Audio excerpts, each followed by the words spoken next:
way. The details of real experience are very far often from the fundamental laws.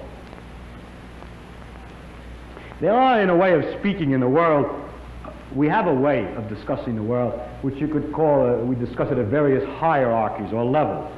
Now, I don't mean to be very precise, there's a level, there's another level, and another level, but I will indicate by describing a set of ideas to you, just one after the other, what I mean by hierarchies of ideas. For example, at one end, we have the fundamental laws of physics. Then we invent other terms for concepts which are approximate, who have, we believe, the ultimate explanation in terms of the fundamental laws. For instance, heat. Heat is supposed to be the jiggling, and it's just a word for a hot thing, is just a word for a mass of atoms which are jiggling. For all that, fundamentally, we should think of the atoms jiggling.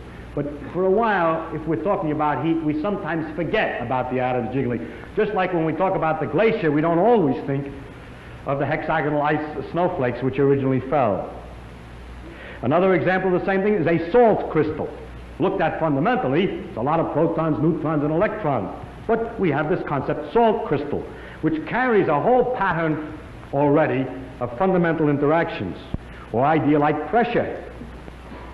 Now, if we go higher up from this, in another level, we have properties of substances like refractive index, how light is bent when it goes through something, or surface tension, the fact that the water tends to pull itself together, is described by a number. I remind you that we have to go through several laws down to find out that it's the pull of the atoms and so on, but we still say surface tension, and don't worry when we're discussing surface tension of the inner workings, always. Sometimes we do, sometimes we don't. Go on, up in the hierarchy.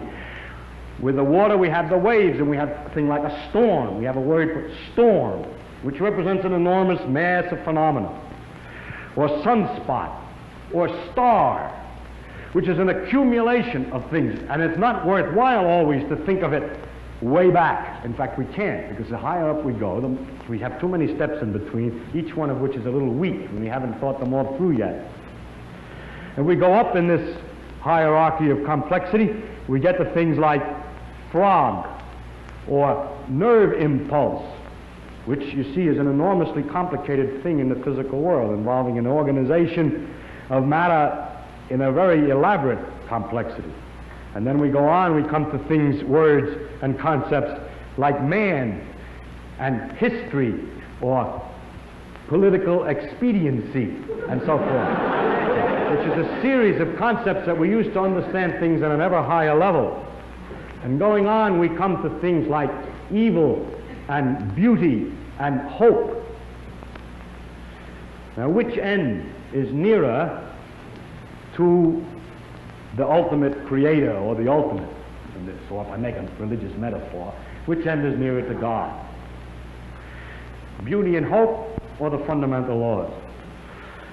I think that the right way, of course, is to say that the whole structural interconnections of the thing is the thing that we have to look at, and that the sequence of hierarchy, that all the sciences and all the efforts, not just the sciences, but all the efforts of intellectual time, are to see the connections of the hierarchies, is to connect beauty to history, is to connect history to man's psychology, the man's psychology to the working of the brain to the neural impulse to the chemistry, and so forth, up and down, both ways.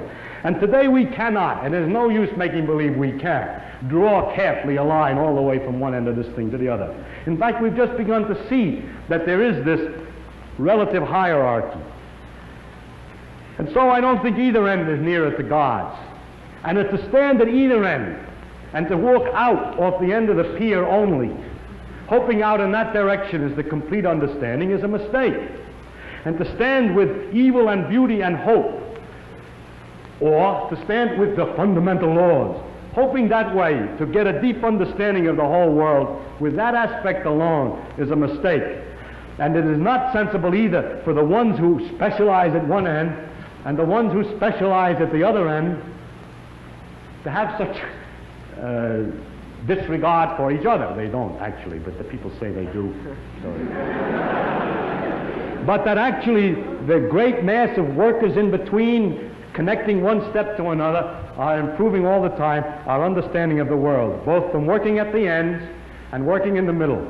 And in that way, we are gradually understanding this connection, this tremendous world of interconnecting hierarchies.